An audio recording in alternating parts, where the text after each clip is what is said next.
Hello, चमन medical store. लक्की ने दुकान में बज रहे फोन पे कहा, मुझे कॉन्डम का एक डब्बा और टिश्यू पेपर के 2 बॉक्सेस चाहिए। जल्दी से ये सामान लेके ब्लूमिंग नाइट्स होटल के कमरा नंबर 303 में ले आओ। जल्दी लाना, समझे? इतना कहकर उसने फोन काट दिया। लक्की ने अपना सर निराशा से हिलाया। लगता है ज्यादा ही जल्दी है इसको। लक्की ने सामान पैक किया, रेनकोट पहना और तेज हो रही बारिश में निकल पड़ा होटल ब्लूमिंग नाइट्स में डिलीवरी करने के लिए। उस समय रात के 9 बजे थे और तेज बारिश हो रही थी। लक्की डिलीवरी के चक्कर में बुरी तरह से भीग चुका था, बट किस्मत से उसका सामान गीला नहीं हुआ था। लक्की जल्द से जल्द डिलीवरी कर फ्री होना चाहता था, इसलिए रफ्तार से होटल की तरफ बढ़ता गया। जब लक्की कमरा नंबर 303 के बाहर पहुंचा, उसने दरवाजे पे दस्तक दी। किसी ने तुरंत दरवाजा खोला। ये रहा आपका ऑर्डर। लकी सामने का नजारा देख सन्न हो गया, क्योंकि जिस लड़की ने दरवाजा खोला था वो कोई और नहीं, लकी की गर्लफ्रेंड डिम्पल थी। डिम्पल ने सफेद रंग का नाइट गाउन पहना हुआ था और उसके काले घने बाल उसके कंधे को गीला कर रहे थे। लकी को डिम्पल के शैम्पू और शावर जेल की खुशबू आ रही थी।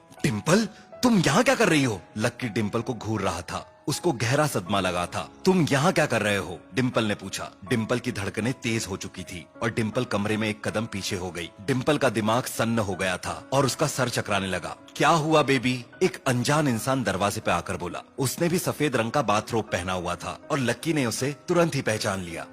तेरी हिम्मत कैसे हुई मेरी गर्लफ्रेंड को छूने की? लक्की के अंदर उबल रहा गुस्सा फट पड़ा और वो राहुल को सबक सिखाने के इरादे से उसकी तरफ बढ़ने लगा। रुक जाओ, डिम्पल ने राहुल के आगे आते हुए कहा। अपने आप को लगे शौक से उभरते हुए डिम्पल ने मामले को संभालने की कोशिश की, क्योंकि डिम्पल के बॉयफ्रेंड लक्की को उसके धोखे के बारे में पता चल चुका था। अब वो लक्की से कुछ छुपाना नहीं चाहती थी। डिम्पल ने लक्की की आंखों में देखा। लक्की, हमें ब्रेकअप करना होगा। ब्रेकअप? लक्की हैरान था। वो अपनी फटी हुई आंखों से डिम्पल को घूरने लगा। डिम्पल, हम 1 साल से भी ज्यादा समय से एक साथ हैं और तुम अब मुझसे ब्रेकअप करना चाहती हो? हम दोनों को अपने अलग रास्तों पे जाना ही होगा। डिम्पल ने बिना पलक झपकाए, बिना किसी शर्म के लक्की से कहा। तुम इतने शॉक क्यों हो गए लक्की? तुम बस जिंदगी जीने की आम सी चीजें ही जुटा पाते हो। कोई महंगा गिफ्ट देने की तुम्हारी औकात ही नहीं। और जब तक मैं तुम जैसे फटीचर के साथ रहूंगी, लोग मेरा मजाक उड़ाते रहेंगे। और मैं ऐसी गरीब फटीचर जिंदगी नहीं चाहती। मैं तुम्हारी तरह गरीबी में नहीं जी सकती। मैं कॉलेज के फर्स्ट ईयर में बहुत ज्यादा नादान और भोली थी और मैंने तुम जैसे लूजर को अपना बॉयफ्रेंड बना लिया। इतना कहते ही डिम्पल राहुल के बाहों में आ गई और लक्की से बोली, आज से राहुल ही मेरा बॉयफ्रेंड है। मेरा तुमसे कोई लेना देना नहीं। मुझे दोबारा कॉल मत करना, समझे?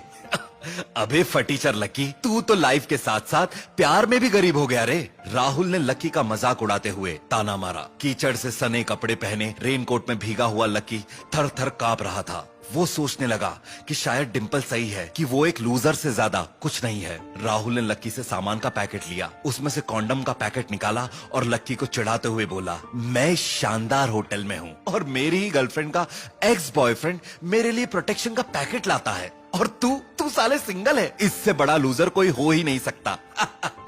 तू अभी भी यहाँ बेशर्मों की तरह खड़ा है। डिम्पल ने लक्की पे गुस्से से चिल्लाया। अच्छा ये है कि ये डिम्पल कि ये लक्की अभी भी यहीं है। क्या तुम देखना चाहोगी मुझे इसकी हड्डी पसली तोड़ते हुए? बोलो डिम्पल बेबी, तोड़ दूं तुम्हारे एक्स की हड्डियां। राहुल की बातें सुन लक्की खुद को हारा हुआ महसूस कर रहा था। वो धीरे से पीछे मुड़ा और चुपचाप होटल के कमरे से बाहर चला गया। अबे फटीचर, ये सामान के पैसे नहीं लेगा?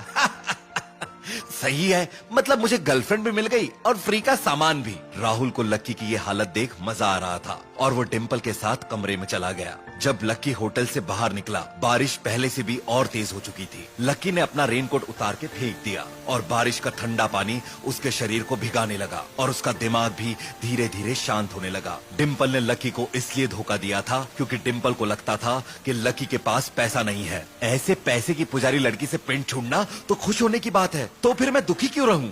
लक्की की जेब में उसका फोन वाइब्रेट होने लगा। लक्की ने फोन निकाल के देखा, लेकिन जैसे ही उसकी नजर मैसेज भेजने वाले नंबर पे पड़ी, वो चलते चलते रुक गया। फोन पे आया मैसेज पढ़ते ही लक्की का पूरा शरीर थर थर कांपने लगा। परिवार द्वारा की गई रिसर्च के बाद अग्रवाल परिवार ने यह फैसला किया है कि उनके बेटे ने जायदाद पाने के लिए रखी गई शर्त पूरी कर ली है और आज से लक्की को फिर से जायदाद का वारिस बनाया जाता है। लक्की के मोबाइल स्क्रीन पर बारिश की बूंदें गिरने लगी, जिससे वो मैसेज धुंधला दिखने लगा। लक्की का दिमाग चकराने लगा। अगर ये मैसेज सही समय पे आ गया होता तो शायद लक्की भूल ही गया था कि वो एक बहुत बड़े रईस खानदान से है और पिछले 7 सालों से उसका परिवार उसको जायदाद से बेदखल कर उसकी बहुत ही कठोर परीक्षा ले रहा था और अब फाइनली वो परीक्षा खत्म हो चुकी थी। अग्रवाल परिवार की बेशुमार दौलत जिसका लकी हकदार था अब उसे फाइनली मिल चुकी थी। लकी अगली सुबह जल्दी उठ गया और शहर पहुंच गया। खुशी में झूमता हुआ लकी अपनी कार से निकला और सीधे शहर के बीचों बीच बने दुनिया के सबसे अमीर लोगों के लिए बने न्यू सिटी बैंक की तरफ बढ़ने लगा। बैंक के आसपास ढेरों लग्जरियस कार्स खड़ी हुई थी। उस बिल्डिंग के आसपास से गुजर रहा हर शख्स कम से कम करोड़पति था। उनके कपड़ों और हाव भाव से ये बात साफ जाहिर हो रही थी। लकी तेज तेज चलते हुए बैंक के गेट के पास पहुंचा और उसने धक्का देकर बैंक का गेट खोल दिया। आउच! बैंक का मेन गेट अंदर बाहर दोनों तरफ खुल सकता था और लकी ने जल्दबाजी में गेट को अंदर की तरफ धकेल दिया था और वो दरवाजा बैंक के अंदर खड़ी एक खूबसूरत लंबे बालों वाली लड़की से जा टकराया जो बैंक के बाहर जाना चाह रही थी। सॉरी, मैंने आपको देखा नहीं। लकी ने तुरंत माफी मांगी। क्या मतलब तुम्हारा कि तुमने मुझे देखा नहीं? क्या मैं इनविजिबल हूँ? उस लड़की ने अपने माथे पे लगी चोट को सहलाते हुए कहा। तभी बैंक की असिस्टेंट मैनेजर यास्मीन ये घटना देखकर वहाँ आ गई। उसने सबसे पहले उस लड़की का हालचाल पूछा और फिर बहुत ही घिन से लकी की तरफ देखा।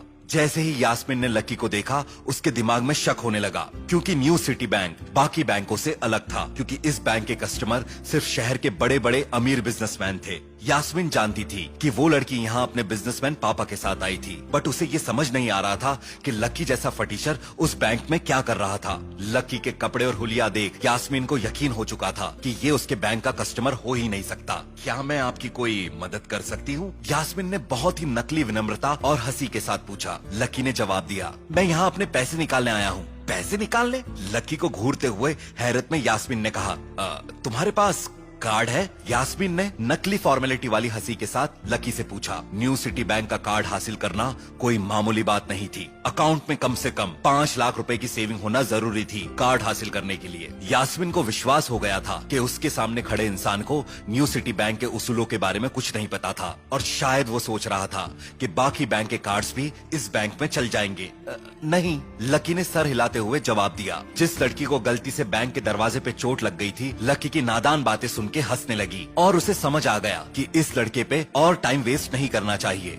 चलो बेटा। हाथों में डॉक्यूमेंट्स को जमाते हुए पीछे से आते उस लड़की के पिताजी ने कहा, मैं और पापा चलते हैं। उस लड़की ने यास्मीन से हाथ मिलाते हुए कहा और फिर लकी को घृणा की नजरों से देखते हुए यास्मीन को ताना मारा। अगर इस तरह के लोग आपके बैंक में आएंगे तो आपके बैंक की इज्जत का कचरा हो जाएगा और कस्टमर्स भी नाराज हो सकते हैं। मुझे उम्मीद है आप ये दोबारा नहीं होने देंगी। इतना कहते हुए उसने अपने पापा का हाथ पकड़ा और बैंक से बाहर चली गई। अपना ख्याल रखिएगा। यास्मीन उनके पीछे पीछे उन्हें बाय बोलने गई और उनके कार में बैठ के जाने तक बैंक के बाहर ही खड़ी रही। यास्मीन लकी को बैंक से जल्द बाहर निकालने के इरादे से पीछे मुड़ के बैंक के अंदर आती है, मगर जहाँ पहले लकी खड़ा था अब वहाँ कोई नहीं था। जाने कहाँ चला गया वो? यास्मीन ने सोचा। हो सकता है शायद हमारी बातचीत के बाद उसे शर्म आ गई हो और वो धीरे से बैंक से बाहर चला गया हो। ये सोचकर यास्मीन को थोड़ी राहत मिली, मगर फिर जैसे ही वो अपना काम करने आगे बढ़ी उसने सरसराती निगाह से किसी को जाते हुए देखा। ये रहा वो फटीचर छुपके बैंक में घूम रहा है, यास्मीन ने सोचा। तब तक वो वीआईपी लाउंज के गेट तक पहुंच चुका था और वीआईपी गेट की पिलर की आड़ में गायब हो गया था।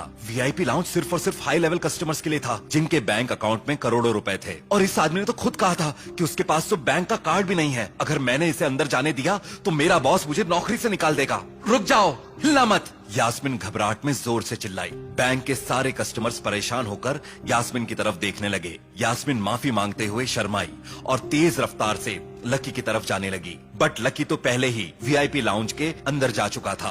वीआईपी लाउंज के अंदर वीआईपी रूम का गेट खोल अंदर कदम बढ़ा चुका था। कैसा बेशरम इंसान है। यास्मीन गुस्से में लकी के पीछे पीछे भागी। यास्मीन ने वीआईपी रूम का दरवाजा खोलने की कोशिश की, मगर वो अंदर से लॉक था। ओ हेलो। वीआईपी कमरे के अंदर मौजूद बैंक मैनेजर आराम से सोफे पे फैला हुआ अपना मोबाइल देख रहा था। जैसे ही कमरे का दरवाजा खुला वो तुरंत उठ के बैठ गया और उसने अपना मोबाइल छुपा दिया। नॉर्मली जब भी कोई वीआईपी कमरे में आता था तो यास्मीन बैंक मैनेजर को पहले ही इन्फॉर्म कर देती थी। बैंक मैनेजर होने के नाते वो शख्स 31 वीआईपीज का अकाउंट हैंडल करता था और वो हर वीआईपी क्लाइंट को बहुत अच्छी तरह जानता था। बैंक मैनेजर तुरंत ही सामने खड़े लकी को नमस्ते करने लगा, ये सोच के कि शायद वो थोड़ी देर पहले उसके सोफे पे लेटे रहने की बात भूल जाएगा। मगर जैसे ही बैंक मैनेजर ने लकी को देखा वो बर्फ की तरह जम गया। बैंक मैनेजर को यकीन हो गया था कि लकी उनके वीआईपी कस्टमर्स में से एक नहीं था, ना ही वो उनमें से किसी का रिलेटिव था। क्या मैं जान सकता हूँ आप कौन हैं? लकी की तरफ शक की निगाह से देखते हुए बैंक मैनेजर ने पूछा। दिखने में लकी 20 साल का था, लेकिन मैनेजर को कोई आइडिया नहीं था कि लकी कौन था। लकी ने सीधे मुद्दे की बात की। मैं यहाँ अपने पैसे निकालने आया हूँ, क्या तुम्हारे पास हमारे बैंक का कार्ड है? लकी पे शक करते हुए मैनेजर ने पूछा। नहीं, लकी ने छूटते ही जवाब दिया। बैंक मैनेजर को जब अपना शक सही साबित होते दिखा तो उसकी टेंशन कम होने लगी, लेकिन उसका कंफ्यूजन और बढ़ गया, क्योंकि वीआईपी रूम में आने के लिए किसी इंसान के खाते में कम से कम 5 लाख रुपए होना चाहिए थे, लेकिन इस इंसान के पास कुछ नहीं था। तो फिर वो इतना रिलैक्स्ड और कॉन्फिडेंट क्यों था? आई एम सॉरी सर, लेकिन हम कार्ड के बिना पैसे नहीं दे सकते।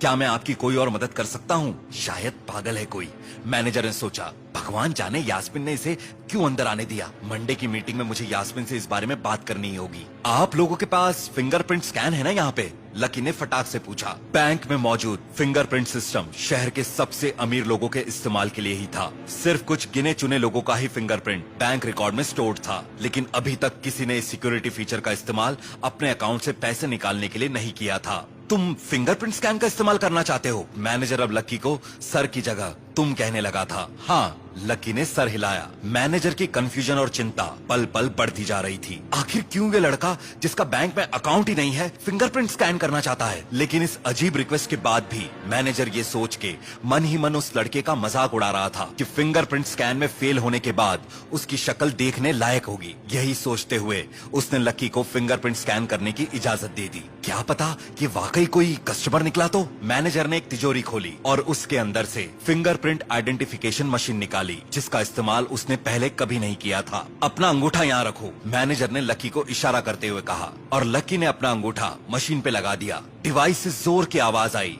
और मशीन पे लाल लाइट ब्लिंक करने लगी और मशीन की एलसीडी स्क्रीन पे मैसेज आया, फिंगरप्रिंट मैच नहीं हुआ। अचानक बैंक मैनेजर के चेहरे पे गुस्सा उभरने लगा और वो लकी को घूरने लगा। मैनेजर ने अपना फोन उठाया और पुलिस को कॉल लगाने लगा। रुको, प्लीज रुको, लकी ने गुहार लगाई। हो सकता है फिंगरप्रिंट रिकॉर्ड मेरे अंगूठे का ना हो, मैं एक बार अपनी दूसरी उंगली स्कैन करता हूँ। बैंक मैनेजर हंसने लगा। तुम्हारा प्लान क्या है? हाँ, तुम्हारा अंगूठा काम नहीं किया तो दूसरी उंगली यूज करोगे, और उसने भी काम नहीं किया तो फिर एक उंगली, और जब उंगलियां खत्म हो जाएगी तो क्या पांव की उंगली लगाओगे? लेकिन तब तक लकी ने अपनी इंडेक्स फिंगर स्कैन एरिया पे दबा दी थी। मैनेजर ने सोच लिया था कि अगर इस बार लकी की उंगली स्कैन में फेल हो गई तो वो तुरंत ही पुलिस को बुला लेगा और उसको अरेस्ट करवा देगा। इस बार मशीन पे ग्रीन लाइट ब्लिंक होने लगी और मशीन की स्क्रीन पे मैसेज फ्लैश होने लगा। वेरिफिकेशन सक्सेसफुल रहा। Family account number 01, verifier mister Lakshman Lal Agarwal, account number 01104। Bank manager फटी हुई आंखों से कुछ देर तक लकी को देखता रहा और फिर तुरंत ही चापलूसी भरी मुस्कान के साथ बोला, मिस्टर लक्ष्मण अग्रवाल, मुझे माफ कर दीजिए, मैंने आपको पहचाना नहीं। मैं इस बैंक का कस्टमर मैनेजर शशिकांत वर्मा हूँ। प्लीज सर, बताइए मैं आपकी क्या मदद कर सकता हूँ? परेशान मत होइए, लकी ने हंसते हुए कहा। क्या मैं जान सकता हूँ मेरे अकाउंट में कितने पैसे हैं? बस 1 मिनट सर। मैनेजर कंप्यूटर पर बैठ के कुछ टाइप करने लगा और फिर मैनेजर के कहने पर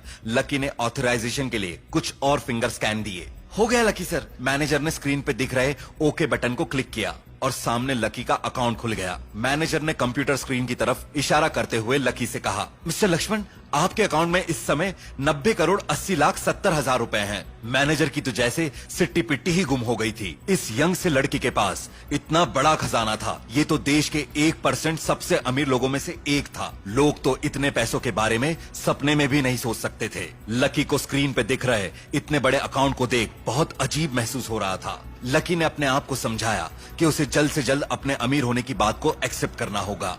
लकी सर, पैसों के अलावा भी आपके अकाउंट में बहुत कुछ है, आइए मैं आपको दिखाता हूँ। बैंक मैनेजर ने स्क्रीन पे कुछ टाइप किया और एक बार फिर स्क्रीन पे दिख रहे ओके बटन को क्लिक किया। कंप्यूटर की स्क्रीन पर 14 खाने वाली स्क्रीन ओपन हो गई। इस स्क्रीन में आपके पास पैसों के अलावा पूरी दुनिया में जितनी भी संपत्ति है उसकी डिटेल्स है, मैनेजर ने समझाया। मैनेजर ने स्क्रीन के टॉप कॉर्नर पे क्लिक किया और अपने ही बैंक की दूसरी ब्रांच की लाइव फीड ऑन कर दी, जिससे पता चला कि लकी के पास एक स्पोर्ट्स कार जिसके नीचे लिखा हुआ था कि वो फरारी की पैगानी कार है। बैंक मैनेजर ने लकी के लिए बाकी स्क्रीन्स भी एक एक करके ओपन कर दी। एक और बैंक ब्रांच की फीड से पता चला कि लकी के पास सोने की मोटी मोटी कई चेन है और बेशकीमती हीरे जवाहरात भी है। एक और बैंक ब्रांच की डिटेल्स में आया कि लकी के पास पिकासो की 3 ओरिजिनल पेंटिंग्स है और 24 कैरेट के कई नायाब हीरे भी हैं। और चौथी बैंक ब्रांच से पता चला कि 10 कैरेट डायमंड्स के कई सेट, आइवरी के 10 टुकड़े और कई और सोने की चेन भी है। लकी के पास मौजूद धन दौलत देख के मैनेजर की आंखें ही बाहर आ गई। मैनेजर ने आज तक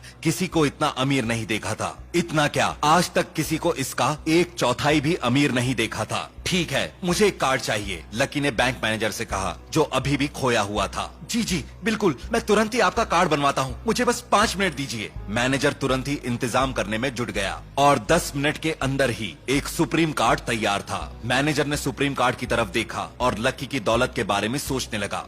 ये कार्ड इनके स्टेटस के हिसाब से ठीक नहीं है, बट ये उनके बैंक से दिया जाने वाला सबसे बड़े लेवल का कार्ड था। बैंक मैनेजर ने लकी को कार्ड देते हुए कहा, मिस्टर लकी, ये रहा आपका कार्ड, थैंक यू। लकी ने कार्ड लिया, खड़ा हुआ और कमरे से बाहर जाने लगा। मिस्टर लकी, 1 मिनट सुनिए। मैनेजर इतने बड़े क्लाइंट के साथ ये गुस्ताखी नहीं कर सकता था, उसे पर्सनली बाहर छोड़ना ही होगा। मगर उसके कंप्यूटर सिस्टम पे खुला क्लाइंट्स की दौलत शोहरत की डिटेल्स वाला सिस्टम अभी भी खुला हुआ था। फिंगरप्रिंट मशीन और आंखों का स्कैन करने वाली मशीन, ये सभी कुछ मैनेजर ने अभी तक तिजोरी में वापस नहीं रखा था। और वीआईपी कमरे में मौजूद ये मॉनिटरिंग सिस्टम सीधे डिस्ट्रिक्ट मैनेजर के ऑफिस से कनेक्टेड था। यास्मीन वीआईपी रूम के बाहर गुस्से में खड़ी थी। इतने देर से आखिर अंदर चल क्या रहा है? यास्मीन ने सोचा, कहीं उस लड़के ने बैंक मैनेजर का खून तो नहीं कर दिया।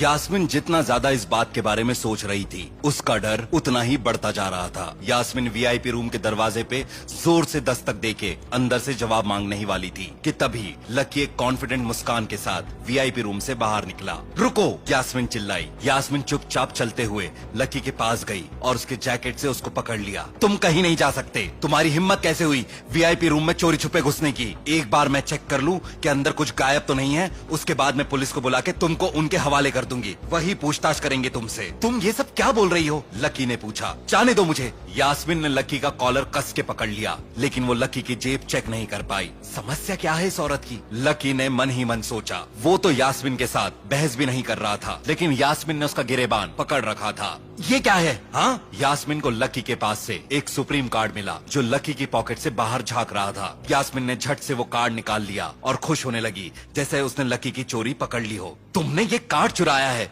चोर हो तुम, और अब मैं पुलिस को बुला रही हूँ। यास्मीन के दिमाग में दूर दूर तक ये ख्याल नहीं था कि शायद ये सुप्रीम कार्ड लकी का तो नहीं। यास्मीन सोच रही थी कि लकी ने वीआईपी रूम में गलती से घुसने का ड्रामा किया था और अंदर उसने शायद बैंक मैनेजर को अपनी बातों में फंसा के ये कार्ड चुरा लिया होगा जब मैनेजर का ध्यान नहीं रहा होगा। छोड़ दो मुझे। लकी को अब उस औरत पे गुस्सा आने लगा था। चोरी करते हुए तुम्हें शर्म नहीं आती? यास्मीन का लकी के प्रति गुस्सा अब और तेज हो चला था। लकी और यास्मीन के बीच में चल रही इस लड़ाई को देख बैंक के बाकी कस्टमर्स भी यास्मीन की मदद करने और लकी को भागने से रोकने के लिए उनकी तरफ बढ़ने लगे। पर तभी बैंक मैनेजर शशिकांत अपने कमरे में चीजों को वापस तिजोरी में रख वीआईपी कमरे के बाहर आ गया। लकी की दौलत की डिटेल्स देखने के बाद बैंक मैनेजर ये जान चुका था कि लकी इस बैंक का अभी तक का सबसे बड़ा और इम्पोर्टेंट कस्टमर था, और उसे ये भी पता था कि कंप्यूटर पे लकी के जिस अकाउंट की डिटेल्स उसने देखी थी वो लकी के परिवार से जुड़ा सिर्फ एक अकाउंट था। ऐसे कई और अकाउंट थे जो लकी के परिवार से जुड़े हुए थे। 01 नंबर के अगर एक ही खाते में इतना कुछ था तो सोचो परिवार के बाकी खातों में और कितनी धन दौलत होगी। इतने अमीर लोगों से मिल पाना किस्मत की बात थी, और इसलिए बैंक मैनेजर जानता था कि उसे लकी का पूरा ख्याल रखना होगा, क्योंकि अगर लकी को बैंक मैनेजर का काम पसंद आया तो ये बैंक मैनेजर के फ्यूचर के लिए अच्छा होगा, और साथ ही साथ शशिकांत को भी कई फायदे हो सकते थे। और जैसे ही मैनेजर शशिकांत ने यास्मीन को लकी से उलझते हुए देखा तो उसे बहुत तेज गुस्सा आ गया। यास्मीन लकी की बेइज्जती कर रही थी और लकी का गुस्सा तेज हो रहा था। ये यास्मीन कितनी नादान है, आग से खेल रही है, अपने साथ साथ ये मेरी नौकरी भी खा जाएगी। बैंक में इतने सारे कस्टमर्स घूम रहे हैं, इस यास्मीन को यही क्लाइंट मिला था लड़ाई झगड़ा करने के लिए। इस लकी के इशारे से हम दोनों का करियर हमेशा हमेशा के लिए खत्म हो सकता है। रुक जाओ। मैनेजर शशिकांत यास्मीन और लकी के बीच आ जाता है। इससे पहले कि लकी कुछ बोल पाता, यास्मीन ने सुप्रीम कार्ड हवा में हिलाते हुए शशिकांत को दिखाया। यास्मीन की आंखों में चोर पकड़ लेने की खुशी थी और वो मैनेजर से बोली, शशिकांत सर देखिए, इसने वीआईपी रूम से कार्ड चुराया था। कॉन्फिडेंट स्माइल के साथ यास्मीन ने मैनेजर से कहा। यास्मीन मन ही मन सोचने लगी, अब तो शशिकांत सर खुश हो जाएंगे, मैंने चोरी होने से जो बचा ली। सर की बड़ी पहुंच है, न्यू सिटी बैंक की बाकी ब्रांचेस में उनका बड़ा दबदबा है, और जब यास्मीन इस ब्रांच में ट्रांसफर होकर आई थी तब से ही शशिकांत सर उससे बहुत खुश थे। यानी अब यास्मीन का प्रमोशन पक्का था। यास्मीन अपने प्रमोशन के सपने बुनने लगी और उसका दिमाग प्रमोशन के बाद मिलने वाले इंक्रीमेंट और सुविधाओं के बारे में सोच सोच के फूला नहीं समा रहा था।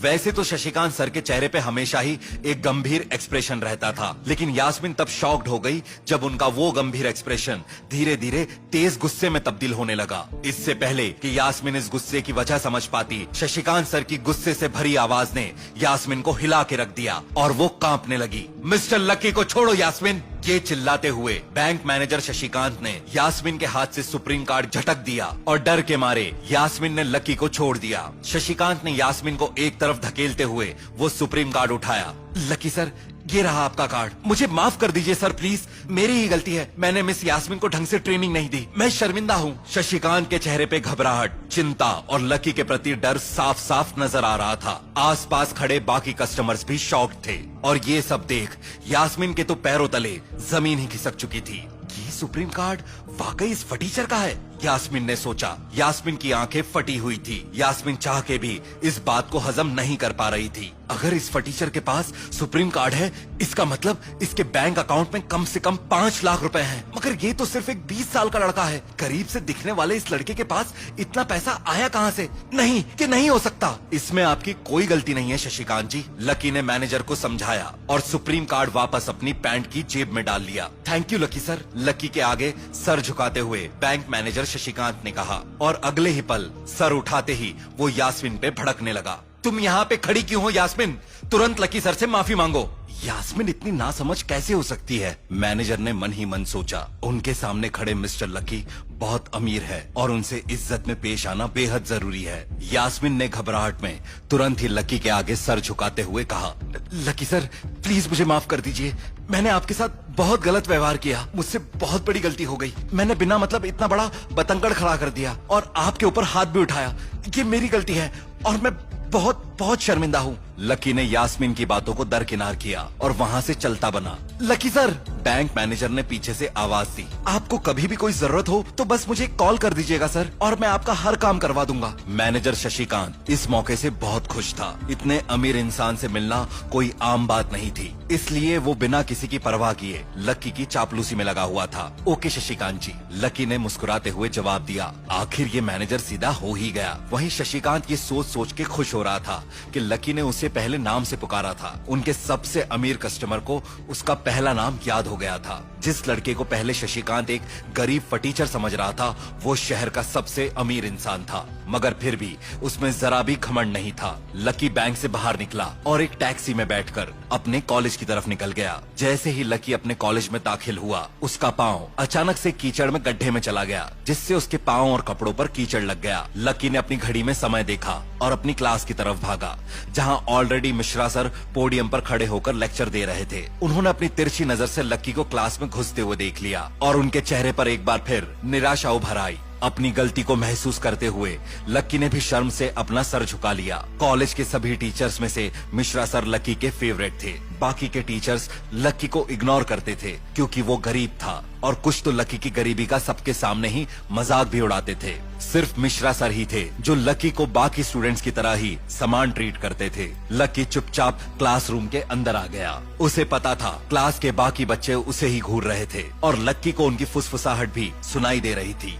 ये फटीचर लकी तो हमेशा टाइम पे क्लास आता था, आज क्या भीख मांगने में लेट हो गया? उसका पैंट तो देखो कितना गंदा है। क्या इसके पास कोई साफ कपड़े नहीं है? क्या तुम मजाक कर रहे हो? इस फटीचर के पास नए कपड़ों के लिए पैसे कहाँ से आएंगे? ये तो बस मांगे हुए फटे पुराने कपड़े पहनता है। क्लास में बैठे कुछ लड़के लकी का मजाक उड़ाए जा रहे थे और आगे बैठी लड़कियां भी मुंह पे हाथ रख के उनके इस मजाक से लकी के ऊपर हंस रही थी। वो तरस भरी निगाहों से लकी को देख रही थी। चुप हो जाओ, मिश्रा सर ने कहा, और क्लास में ध्यान दो। पूरे लेक्चर के दौरान लकी को इस बात का एहसास था कि मिश्रा सर एकटक उसी को देख रहे थे और उनकी आंखों में लकी को निराशा नजर आ रही थी, जैसे लकी उनकी उम्मीदों पर खरा नहीं उतर पाया हो। थोड़ी देर बाद लेक्चर खत्म हो गया। कल मिलेंगे। मिश्रा सर ने अपनी किताबें उठाई और कमरे के बाहर निकल गए। डिम्पल। तभी क्लास के बाहर से आवाज आई। हर कोई उस आवाज की दिशा में मुड़ा और देखा कि वो राहुल की आवाज थी। राहुल सीधे क्लास में आया और डिम्पल की तरफ बढ़ने लगा, जो खिड़की के पास बैठी हुई थी। डिम्पल तुरंत खड़ी हो गई और उसने राहुल को हक कर लिया। राहुल ने भी डिम्पल को अपनी बाहों में भर लिया और उसे किस करने लगा। क्लास में मौजूद कई स्टूडेंट्स ये नजारा देख शॉक्ड होके लकी की तरफ देखने लगे कि लकी डिम्पल का बॉयफ्रेंड था और उनको ये नहीं पता था कि लकी और डिम्पल का ब्रेकअप हो गया था। लकी घृणा के साथ ये सब देख रहा था। लकी को पता था कि राहुल क्लास की 5 और लड़कियों को अपने साथ उसी होटल में पहले भी ले जा चुका था और डिम्पल उसका नया शिकार थी। मगर अब लकी के मन में डिम्पल को बचाने की कोई इच्छा नहीं थी। राहुल डिम्पल की कमर में हाथ डाल लकी के बगल से उसे चिढ़ाते हुए जाने लगा। बेबी 1 सेकंड रुको ना, डिम्पल ने राहुल से कहा और लकी के पास दोनों रुक गए। रुकते ही डिम्पल ने अपना फोन बाहर निकाला। क्योंकि हमारा ब्रेकअप हो चुका है, मुझे तुम जैसे फटीचर का दिया हुआ कोई गिफ्ट नहीं चाहिए। ये लो अपना मोबाइल वापस, जो तुमने मुझे गिफ्ट किया था, रख लो, काम आएगा तुम्हारे। लकी ने उस महंगे फोन की तरफ देखा और फिर वो फोन ले लिया।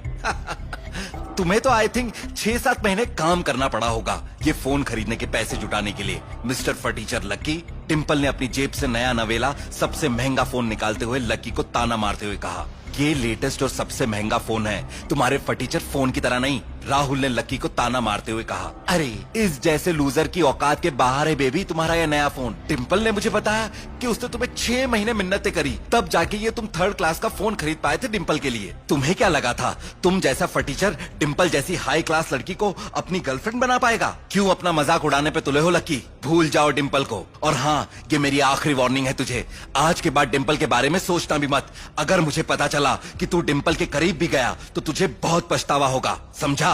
राहुल, इस फटीचर से बात करके अपनी एनर्जी मत वेस्ट करो। क्या हम उस 5 स्टार होटल में जाके लंच करें? डिम्पल ने लकी को दरकिनार करते हुए कहा, पहले मुझे बेबी कह के बुलाओ। राहुल ने हंसते हुए कहा, बेबी चलो ना। डिम्पल ने लकी के सामने ही राहुल से फ्लर्ट करते हुए कहा। डिम्पल, ये क्या घटिया हरकत है? क्लास में मौजूद एक छोटी सी हाइट वाली लड़की ने डिम्पल से झिड़कते हुए कहा, मैंने कभी नहीं सोचा था कि तुम लकी से ब्रेकअप कर लोगी। मुझे शर्म आ रही है तुम पे। साक्षी, तुझे क्या लेना देना इस बात से? डिम्पल भड़कते हुए बोली। जब लकी और डिम्पल एक साथ थे तब साक्षी डिम्पल की बहुत अच्छी दोस्त बन गई थी। साक्षी एक समझदार और सुलझी हुई लड़की थी। लकी और डिम्पल की जब भी लड़ाई हुआ करती थी तो डिम्पल साक्षी से ही सही गलत के बारे में उसकी राय लिया करती थी। तुमने लकी जैसे लड़के को छोड़ दिया, वो भी राहुल के लिए? साक्षी ने पूछा। तुम लकी के साथ ऐसा कैसे कर सकती हो? जब तुम बीमार थी और बिस्तर तक से नहीं उठ पाती थी तब लकी ने तुम्हारे लिए पूरे महीने अपने हाथ से लंच और डिनर बना के भेजा था। और जब तुम पहाड़ों पे घूमने गई थी और तुम्हारे पैर में मोच आ गई थी तब लकी ने ही तुम्हें अपनी गोद में उठा के मीलों पैदल चल के उस पहाड़ से नीचे उतारा था। क्या तू ये सब भूल गई? तुम अच्छे से जानती हो लकी अपनी पार्ट टाइम जॉब से ज्यादा पैसे नहीं कमा पाता, लेकिन जब तुम्हें नया फोन चाहिए था तो लकी ने महीनों मेहनत करके पैसे बचा के तुम्हें वो फोन दिलाया था और तुम आज इस तरह उसका बदला चुका रही हो, लकी के साथ ब्रेकअप करके और उसका मजाक उड़ा के। डिम्पल ने झिड़कते हुए जवाब दिया, मैंने कभी उसे कुछ करने के लिए फोर्स नहीं किया। अगर उसने अपनी बेवकूफी में ये सब किया तो इसमें मेरी क्या गलती है? हाँ, और क्या हुआ अगर उसने मेरे लिए मोबाइल खरीद लिया तो? एक मामूली सा ही तो मोबाइल था वो, और अब जब मेरे पास ये महंगा मोबाइल है तो मुझे इस घटिया मोबाइल की क्या जरूरत? साक्षी ने निराशा में अपना सर हिलाते हुए कहा। डिम्पल, मैं तुम्हें समझ नहीं पा रही हूँ। क्या तुम्हें सिर्फ पैसों से ही मतलब है? क्या पैसा ही तुम्हारी जिंदगी में सब कुछ है? हाँ, डिम्पल ने हंसते हुए कहा। डिम्पल ने साक्षी को घूरना शुरू कर दिया और बोली, मैं एडमिट करती हूँ मुझे पैसों से प्यार है, इसमें गलत क्या है? डिम्पल ने राहुल का हाथ पकड़ते हुए कहा, come on baby, let's go. इन दोनों गरीबों को देख मुझे उल्टी आ रही है। डिम्पल ने लकी और साक्षी को घृणा भरी नजरों से घूर के देखा और फिर तुनक के राहुल के साथ क्लास से बाहर चली गई। तुम ठीक हो? साक्षी ने आगे लकी की तरफ टेंशन में बढ़ते हुए पूछा। सच कहूँ तुम उस डिम्पल के बिना ही अच्छे हो। तुमने उसका असली रूप तो देख ही लिया है। तुम्हें उस जैसी लड़की की वजह से दुखी होने की कोई जरूरत नहीं है। चिंता मत करो, मैं ठीक हूँ। लकी ने साक्षी की नरम दिली देखते हुए हंस के जवाब दिया। अब उसको अपने ब्रेकअप के बारे में सोच के बेहतर महसूस हो रहा था। गुड, साक्षी ने राहत की सांस लेते हुए कहा। चलो उस कमीनी से पीछा छुटा है तुम्हारा, सेलिब्रेट करते हैं मिलके। ट्रीट मेरी तरफ से। और हाँ, बहस करने की जरूरत नहीं है। कैसा रहेगा अगर हम सन एंड मून रेस्टोरेंट में चले कॉलेज के बाहर? सन एंड मून बहुत ही महंगा रेस्टोरेंट था और ज्यादातर अमीर लोगों के बच्चे ही वहाँ जाके खाना अफोर्ड कर पाते थे। नहीं, आज नहीं, मैं नहीं चाहता हम वहाँ जाएं और ये डिम्पल फिर हमसे टकरा जाए। लकी जानता था कि डिम्पल राहुल के साथ उसी रेस्टोरेंट में जाने वाली थी। मगर एक दिन मैं तुम्हें सिल्वर मून रेस्टोरेंट में ट्रीट दूंगा। सिल्वर मून शहर का सबसे लग्जरियस रेस्टोरेंट था। ये वो रेस्टोरेंट था जिसके बारे में सभी स्टूडेंट्स ने बस सुना ही था, बट कोई वहाँ जाके खाना अफोर्ड नहीं कर सकता था। साक्षी ये बात सुन के चौंक गई। लकी तो कभी सस्ते महंगे की बात नहीं करता था, इसे आज क्या हो गया? क्योंकि सिल्वर मून तो लकी की औकात से कोसों दूर था। क्या लकी का दिल टूटा है इसलिए वो ऐसी बहकी बातें कर रहा है? साक्षी ने सोचा, अगर ऐसा है तो समय के साथ लकी को शांत हो जाना चाहिए। साक्षी को थोड़ी शर्म आ रही थी, बट वो हंसने लगी और फिर वो लकी के पीछे पीछे बोली, ठीक है, मैं इंतजार करूंगी तुम्हारी ट्रीट का। सच कहूँ मैं कभी सिल्वर मून होटल नहीं गई। वो नहीं जानती थी कि लकी दुनिया के सबसे महंगे सिल्वर मून होटल में एक बार क्या हर रोज ब्रेकफास्ट, लंच और डिनर कर सकता था और उसकी दौलत में से एक तिनका भी कम नहीं होता। तभी साक्षी की दो दोस्तों ने साक्षी को अपने पास बुला लिया और लकी वहीं अकेला खड़ा रह गया। तभी वहाँ लकी के दो दोस्त प्रीतम और गर्वित आ गए और लकी को खींच के कैफेटेरिया ले गए। वो तीनों जैसे ही कैफेटेरिया के एंट्रेंस पे पहुँचे, गर्वित वहीं रुक गया। उसने अपने फोन में कुछ देखा और चिल्ला के बोला, हे भगवान, देखो ये अमित फिर से ऑनलाइन अपना मजाक बना रहा है। अपना हॉस्टल वाला चैट ग्रुप खोल के देखो। प्रीतम और लकी ने अपने मोबाइल खोले और हॉस्टल का चैट ग्रुप ओपन करके देखने लगे। अमित ने जस्ट अभी एक मैसेज ग्रुप पे भेजा था, दोस्तों आज तुम्हारा भाई अमित ये सबको इन्फॉर्म करना चाहता है कि मैं अब सिंगल नहीं हूँ। जल्दी से हॉस्टल आ जाओ, आज लंच पार्टी मेरी तरफ से है। चलो इसे फाइनली कोई लड़की तो मिली, थक गया था बेचारा सिंगल जिंदगी जी जी के, लकी ने कहा और प्रीतम भी हंसने लगा। चलो हॉस्टल चलते हैं और अमित के मजे लेते हैं। ये कह के वो तीनों मुड़े और हॉस्टल की तरफ बढ़ने लगे। जैसे ही वो हॉस्टल में घुसे तो उन्होंने देखा कि अमित एक बेड पे एक लड़की का हाथ पकड़ के बैठा हुआ था। तुम लोग आ गए? अमित ने लड़की का हाथ छोड़ते हुए कहा और खड़ा होके अपने दोस्तों को देख के खुश होने लगा। अमित कॉलेज की स्पोर्ट्स टीम में था। उसकी कद काठी काफी एथलेटिक थी और उसके डोलो शोलो का तो क्या कहना। हेलो गाइस, इससे मिलो, ये है मेरी गर्लफ्रेंड रोशनी, ये म्यूजिक सीख रही है। ये कहते हुए अमित ने अपने दोस्तों की तरफ इशारा किया। ये तीनों मेरे रूममेट्स हैं, लकी, प्रीतम और गर्वित। रोशनी ने खड़े होके तीनों की तरफ मुस्कुराते हुए देखा। गर्वित ने रोशनी की तरफ देखा और उसकी दिल की धड़कनें तेज हो गई। रोशनी की आंखें बहुत सुंदर थी, दुबली पतली कमर और दिल में उतर जाने वाली मुस्कान। ये तो बहुत खूबसूरत है, उसने सोचा। चलो रॉबिन्स कैफे पर खाना खाने चलते हैं, रोशनी की फ्रेंड्स भी वहीं आ रही हैं। चलो तुम लोग भी फटाफट रेडी हो जाओ। फिर अमित ने लकी की तरफ मुड़कर कहा, लकी तू डिम्पल को क्यों नहीं बुला लेता? हर कोई जानता था कि लकी गरीब था और वो अपनी गर्लफ्रेंड को ऐसी महंगी जगह खाना खिलाने नहीं ले जा सकता था।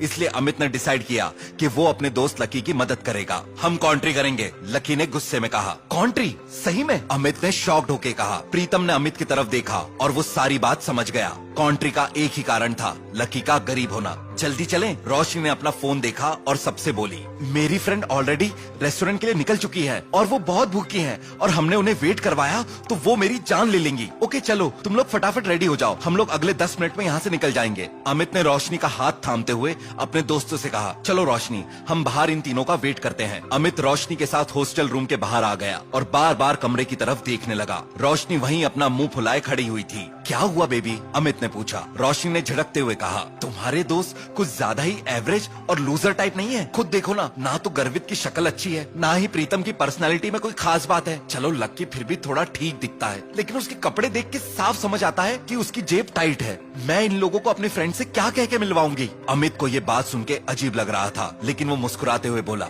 अरे हम सिर्फ खाना खाने ही तो जा रहे हैं, हम तुम्हारी फ्रेंड्स के साथ इन्हें किसी ब्लाइंड डेट पे थोड़ी ना भेज रहे थे, तो फिर तुम इनके लुक्स के बारे में इतना परेशान क्यों हो रही हो? तुम्हें क्या लगता लगता है मेरी फ्रेंड सिर्फ खाना खाने के लिए आ रही हैं? रोशनी ने कहा, मैं अच्छी तरह जानती हूँ उन्हें, भले ही उन्होंने मुझे सामने से नहीं कहा, मगर वो तुम्हारे दोस्तों से ही मिलने आ रही हैं, ये देखने कि क्या वो बॉयफ्रेंड मटेरियल है या नहीं। मैंने तुम्हारी फोटो अपनी दोस्तों को दिखाई थी और उन्हें लगा था कि तुम्हारी दोस्त भी दिखने में तुम्हारी तरह टॉल और हैंडसम है। रोशनी ने झिड़कते हुए कहा, सॉरी बेबी, ये मेरी गलती है, मैंने तुम्हें बताया ही नहीं कि ये तीनों बायोलॉजी के स्टूडेंट्स हैं। अमित के चेहरे पे परेशानी थी। दरअसल अमित स्पोर्ट्स कोटा से था, लेकिन स्पोर्ट्स विंग में जगह न होने के कारण उसको लकी, गर्वित और प्रीतम के साथ दूसरे विंग में रूम असाइन किया गया था। एक काम करो, तुम अपने दोस्तों को बोल दो कि आज का लंच कैंसिल हो गया है। रोशनी ने सुझाव दिया, वैसे भी वहाँ जाके उनकी बेइज्जती ही होगी, कैंसिल कर दो? बिल्कुल नहीं, अगर अब मैं लंच कैंसिल करूंगा तो बड़ा अजीब फील होगा सबको और इससे बात और भी ज्यादा बिगड़ जाएगी। ठीक है तो फिर चलो, लेकिन वहाँ जो भी होगा उसकी जिम्मेदारी मैं नहीं होंगी, रोशनी ठिनक के बोली। तभी रोशनी के पास उसकी रूममेट का फोन आता है और रोशनी फोन उठा के बात करने लगती है। कोयल,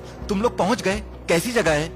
रोशनी, जब तुम यहाँ आओगी तो खुद देख लेना, मैं इनको साथ लेकर जल्दी आती हूँ, बस थोड़ी देर और। रोशनी जब कोयल से फोन पे बात खत्म करती है तब तक लक्की, गर्वित और प्रीतम रेडी होके कमरे से बाहर आ जाते हैं। अमित देख, तेरा भाई कितना स्मार्ट लग रहा है, गर्वित अपनी हाफ टी शर्ट अमित को दिखाते हुए उससे पूछता है। सेक्सी मेरे भाई, अमित गर्वित के कंधे पे हाथ रख के हंसते हुए कहता है। अमित खुश था, भगवान का शुक्र है कि रोशनी ने लंच कैंसिल नहीं किया था, क्योंकि अगर ये लंच कैंसिल हो जाता तो सबके सामने अमित की चोट हो जाती। अमित ने लक्की की तरफ देखा जो गर्वित के पीछे पीछे बाहर जा चुका था और उसने गुस्से में लक्की से कहा, लक्की, तूने ढंग के कपड़े क्यों नहीं पहने यार? मेरी फ्रेंड्स की क्या गलती? रोशनी ने चिल्लाते हुए पूछा। लक्की, क्या तुम उनके लिए तैयार नहीं हो सकते थे? लक्की, अच्छा तो दिख रहा है, तुम क्या चाहती हो? कैसे कपड़े पहने वो? गर्वित ने रोशनी से कहा, वो अमित नहीं है, लकी है और वो कभी भी अमित की तरह नहीं दिख सकता। रोशनी ने निराशा से सर हिलाया। उसकी रूममेट्स बहुत ज्यादा डिसअपॉइंट होने वाली थी। ये लंच का प्लान एक बहुत बड़ी भूल साबित होने वाला था। समय बर्बाद मत करो और चलो यहाँ से, रोशनी ने सबसे कहा और वो सब रोशनी के पीछे पीछे हो लिए। तीन सुंदर सी लड़कियाँ बहुत अच्छे से तैयार होकर ऑलरेडी रेस्टोरेंट में बैठी हुई थी। वो तीनों बहुत सुंदर लग रही थी और ये बात साफ दिख रही थी कि वो तीनों अमीर परिवारों से थी। कोयल के घने सुंदर लंबे बाल थे, वो बेहद गोरी थी और उसका छोटा सा प्यारा सा चेहरा था जिस पे टिमटिमाती बड़ी बड़ी आंखें थी, सीधी सुंदर नाक और प्यारे से होठ। वो किसी फेरी टेल से निकल कर आई प्रिंसेस जैसी लग रही थी। उन तीनों लड़कियों में वो सबसे सुंदर थी। सभी की नजरें सिर्फ उसी पे टिकी हुई थी। कोयल, ये तुम्हारे चेहरे पे क्या लगा हुआ है? कोयल के फ्रेंड ने उसके माथे की तरफ इशारा करते हुए पूछा। ओह, कोयल ने अपने फोरहेड को छुआ। उसके प्यारे से चेहरे पे हल्का सा गुस्सा था। मुझे याद मत दिलाओ, याद है मैंने तुम लोगों को बताया था कि मैं बिजनेस के काम से न्यू सिटी बैंक गई थी पापा के साथ। बस वही मैं एक गधे से टकरा गई जिसने मेरे सर पे दरवाजा दे मारा। ओह, तो उसने तुमसे माफी मांगी? कोयल की फ्रेंड ने पूछा। न्यू सिटी बैंक के कस्टमर तो बड़े हाई क्लास होते हैं ना? कोयल ने अपने फोन से अपने चेहरे का फोटो लिया और उसको ध्यान से देखने लगी। किस्मत से वो चोट बहुत गहरी नहीं थी। कोयल ने अपना फोन नीचे रखा और अपनी दोस्त की तरफ देख के मुस्कुराने लगी। उसने माफी तो मांगी थी, मगर सच कहूँ तो उसको वहाँ देख के मैं शॉक्ड हो गई थी। तुम लोग तो जानते ही हो ना न्यू सिटी बैंक किस तरह के कस्टमर से डील करता है। हाँ, हाई क्लास कस्टमर्स, कोयल की फ्रेंड ने कहा। मतलब ये इंसान हाई क्लास सोसाइटी से नहीं था? एग्जैक्टली, न्यू सिटी बैंक सिर्फ उन्हीं लोगों को कार्ड देता है जिनके अकाउंट में कम से कम 5 लाख रुपए हो। कोयल ने कहा, मतलब वो कोई गरीब था? कई लोग कहते हैं अमीर लोग तो अक्सर साधारण कपड़े पहनते हैं, जितने ऑर्डिनरी कपड़े उतना ही अमीर इंसान। कोयल की फ्रेंड ने कहा, हो सकता है वो कोई अमीर आदमी हो जो एक लो प्रोफाइल जिंदगी जी रहा हो। कोयल, हमें उसके बारे में सब सच बताओ। कोयल को चिढ़ होने लगी। बाद में जब वो बैंक मैनेजर वहाँ आया तब पता चला कि उस लड़के के पास तो कार्ड भी नहीं था। मुझे तो लगता है वो कोई बेवकूफ था जो गलती से न्यू सिटी बैंक के अंदर आ गया था। हो सकता है उसको लगाओ कि बाकी बैंक के कार्ड्स भी यहाँ चल जाएंगे। अगर वो बेवकूफी मुझसे हुई होती तो मैं तो शर्म से ही मर जाती। कोयल की दूसरी दोस्त ने कहा। उसके बाद तो मैंने उसकी शक्ल भी नहीं देखी और मैं वहाँ से पापा के साथ निकल आई। कोयल ने अपने बाल ठीक करते हुए कहा, लेकिन अब दोबारा अगर वो मुझे कहीं मिला और अगर उसने कोई हरकत करी तो मैं उसका हुलिया बिगाड़ दूंगी। वो कोई बच्चा थोड़ी है जो दोबारा गलती करेगा। कोयल की फ्रेंड ने कहा, क्या उसमें कोई कॉमन सेंस नहीं है? मुझे तो लगता है ये बेवकूफ जिंदगी भर सिंगल ही रहेगा, कोई गर्लफ्रेंड नहीं बनने वाली इसकी। ऐसे लड़के के साथ कौन लड़की रहना चाहेगी? जाने दो, उसके बारे में बात करके मेरा मूड मत स्पॉइल करो। वैसे भी उसके बाद मैंने उसे कहीं नहीं देखा। कोयल ने चैन की सांस लेते हुए कहा, अभी तक ये रोशनी बाकी लोगों के साथ क्यों नहीं आई? कोयल ने अपना फोन उठाया और फोन में अमित की फोटो देख के आहें भरने लगी। मुझे तो रोशनी का बॉयफ्रेंड बहुत पसंद है। क्या सही बॉडी है उसकी और कितना हैंडसम है। He is just my type. अगर ये अमित का एक भी दोस्त उसके जितना स्मार्ट हुआ तो उस पर सिर्फ मेरा हक होगा। समझ गई ना तुम दोनों? कोयल ने आंख मारते हुए कहा, वाह बेटा, वेरी स्मार्ट।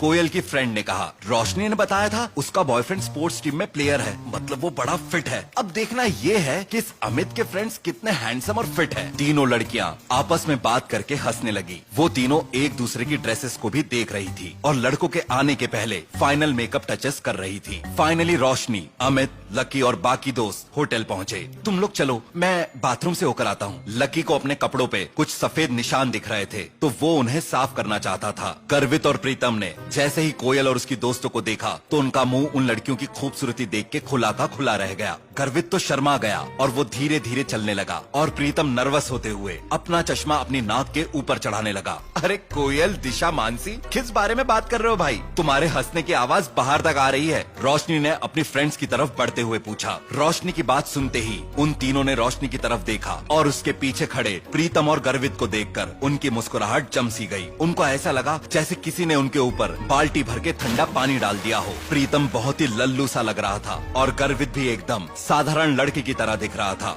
तीनों लड़कियों ने ये एक्सपेक्ट नहीं किया था। उन लड़कों की तरफ एक नजर देखने के बाद ही वो तीनों लड़कियों ने अपना मुंह फेर लिया और तीनों निराश हो चुकी थी। अपनी दोस्तों का रिएक्शन देख के रोशनी शर्म से पानी पानी हो गई। रोशनी को पता था यही होने वाला है। रोशनी ने पलट के गुस्से से अमित की तरफ देखा जो नर्वसली स्माइल करते हुए अपनी बगले झांक रहा था। चलो बैठते हैं, अमित ने कहा। प्रीतम तुम दिशा के बगल में बैठ जाओ और गर्वित तुम उधर मानसी के बगल में। अमित ने ये सिटिंग अरेंजमेंट बताया ही था कि तभी दिशा उठ के मानसी के बगल में जाके बैठ गई। इस बात से ये तो साफ था कि वो दोनों गर्वित और प्रीतम के आसपास भी नहीं बैठना चाहती थी। अमित को अपने दोस्तों के बारे में बुरा फील हो रहा था। दिशा और मानसी उन लड़कों को इग्नोर कर अपने अपने फोन्स पे बात करने लगी और ये बिल्कुल ठीक नहीं था। ये बहुत ही रूड बिहेवियर था उन लड़कियों का। उस टेबल पे टोटल 4 लड़की के स्टूल्स थे। हर स्टूल पे 2 लोग बैठ सकते थे। दिशा और मानसी साथ साथ बैठ चुके थे। प्रीतम और गर्वित भी। अमित और रोशनी एक साथ बैठ गए। बस कोयल अकेली थी। अमित और रोशनी दोनों को चिंता हो रही थी। कोयल रोशनी के रूममेट्स में से सबसे खूबसूरत थी, साथ ही बहुत ही चूजी भी थी। भगवान जाने जब लकी आएगा तो ये कैसे रिएक्ट करेगी। भले ही लकी उतना खराब नहीं दिखता था लेकिन उसके कपड़े उसकी पर्सनैलिटी की मिट्टी पलीत करने में लगे हुए थे। अमित ने सबसे पूछा कि वो लोग क्या खाना चाहते हैं। दिशा और मानसी इतना सुनते ही मेन्यू में डूब गईं और बाकी सबको इग्नोर करने लगी। रोशनी तो बता रही थी तुम्हारे साथ 3 लड़के आने वाले थे तो फिर यहाँ सिर्फ 2 क्यों हैं? वो तीसरा